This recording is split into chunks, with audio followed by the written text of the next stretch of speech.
I'm Tara, and I'm going to be demonstrating a really fun activity today for you to explore with some really simple materials. So we're going to be creating some dragon eyes with Model Magic.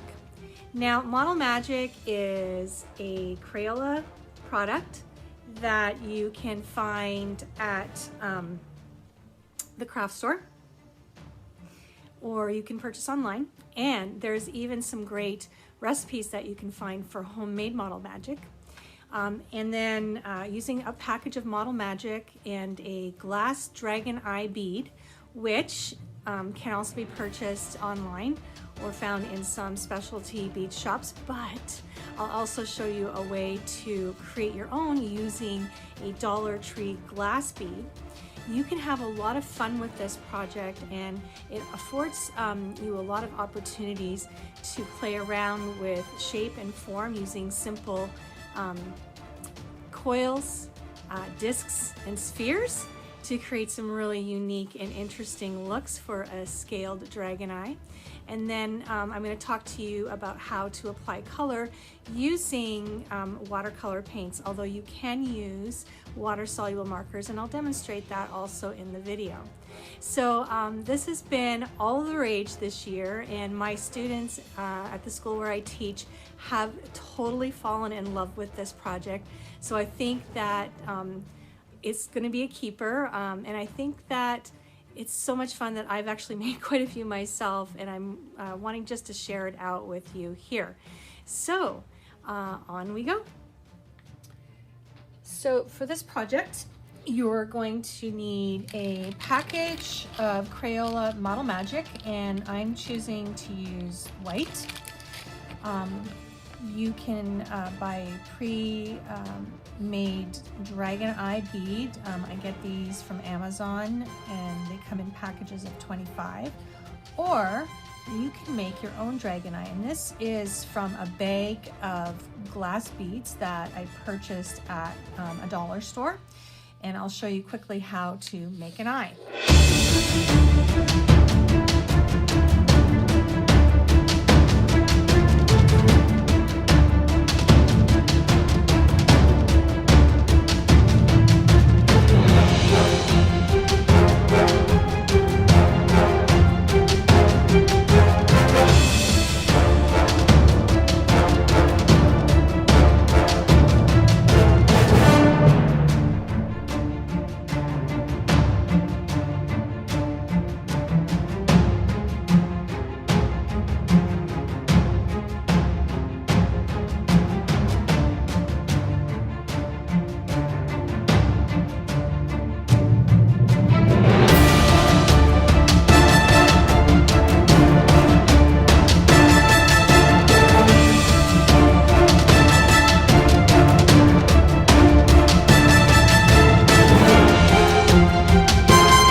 magic is dried. I left it sit for about 24 hours, and I did flip it overnight so that the back had a chance to dry as well.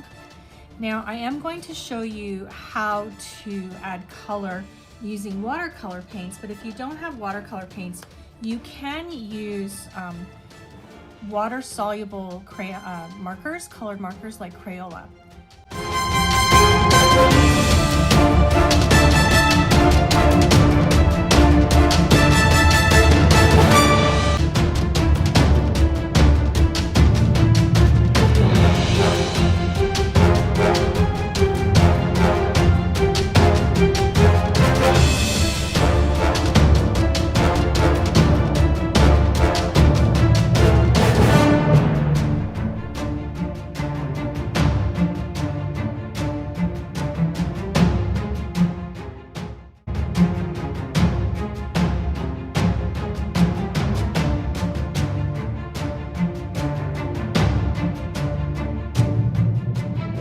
So that's how this project goes. It's pretty easy. The longest part of it is just allowing things that drying time in between steps. And again, like I said, this has been a really fun project for my students to do this year. And as I run the classes, I do demonstrations with them. So I've had a whole slew of these made this year, and I can honestly say it's been a lot of fun. So I've got different techniques and looks to them. You know, some of them have little spheres, and they all have discs, and then we even have some spiral work on here. And then even with the color choices I made, some of them, actually I think all of them, pretty much color coordinated with the color paints I chose, but you can always use an opposite color scheme to whatever your eye bead is. So if you wanted to have a red bead, but with cool colors, so a red bead with these colors around would look really amazing too. And like I said, there's just a lot of flexibility and play with something like this. And the glue does really add that strength and that little bit of sheen to it once it's dried, and it just takes your project up to the next level. I really hope you've enjoyed this. And if you like what you've seen here today, please click the like button and don't forget to subscribe so that you get notifications whenever Sparkle Events channel posts a new video. Thank you very much.